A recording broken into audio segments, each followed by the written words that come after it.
Naendelea kupokea maswali kemkem kutoka kwa wadau wetu mbalimbali. Ya wewe ama wewe inatakiwa utege sikio na kusikiliza. Je, unaweza ukachangia pointi gani katika maswali ambayo watu wanauliza? Ifahamike ya kwamba humu ndani kuna watu wanauelewa tofauti tofauti. Sasa naomba tu preview hili swali na kisha tumjibu ndugu yetu. Yes, twende kwa pamoja tu preview swali. Anaitwa Samuel. Anasema ya kwamba mimi ni Samuel Kasubi Ngasa.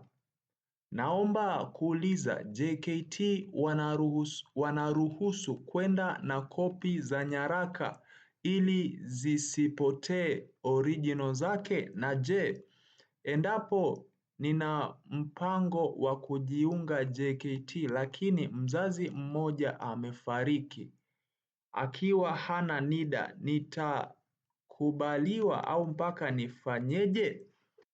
Ninaomba ndugu wapenzi wasikilizaji nirudie swali kulisoma maana linahitaji explanation ama maelezo kutoka kwa watu mbalimbali ambao wamepita JKT.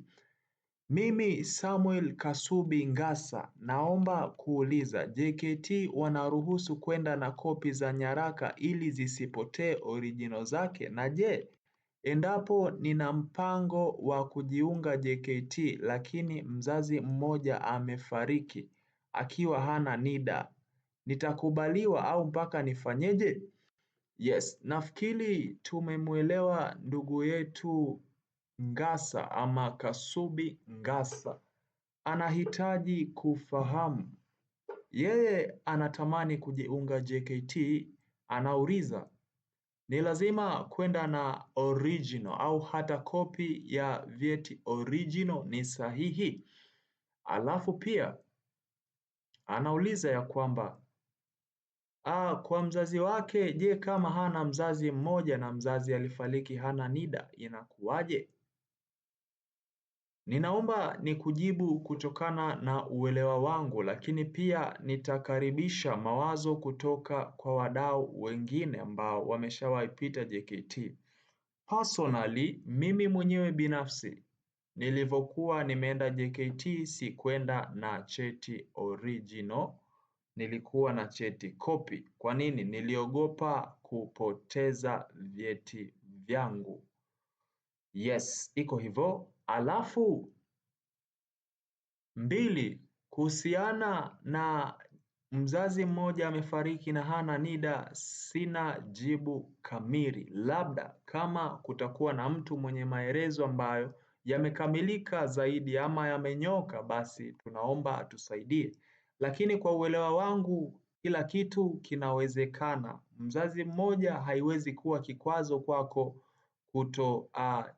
kwenda jeshini. Kwa maana hiyo inawezekana kabisa kwa jibu langu, maana hakuna, huo utakuwa ni ubinafsi, hamna kitu kama hicho. Kila kitu kinawezekana as long as ni mipango ya Mungu bro. Kila kitu kinawezekana, kwamba hakuna mtu aliyepanga kwamba leo mtu fulani atoweke duniani, hakuna. Kwa hiyo hakuna mtu mwenye mamlaka ya kusimama na kusema mtu ambaye ana mzazi mmoja asije. Hakuna kitu kama hicho. Kwa hiyo lazima uende, yani lazima, maybe kuwe labda kuna viambatanisho vingine, lakini lazima uende. I'm telling you, yani lazima uende. Mimi kwa jibu langu kwamba yes, unakubaliwa hivyo hivyo na mzazi mmoja, yes, 100%. Lakini pia ninaomba mtu achangie ambaye ana experience kuhusiana na hiyo issue, basi atujibu kwa jibu ambalo limenyoka. Je, inakuwaje? Nawachia hili swali wadau zangu ambao wananisikiliza. Chao, asante.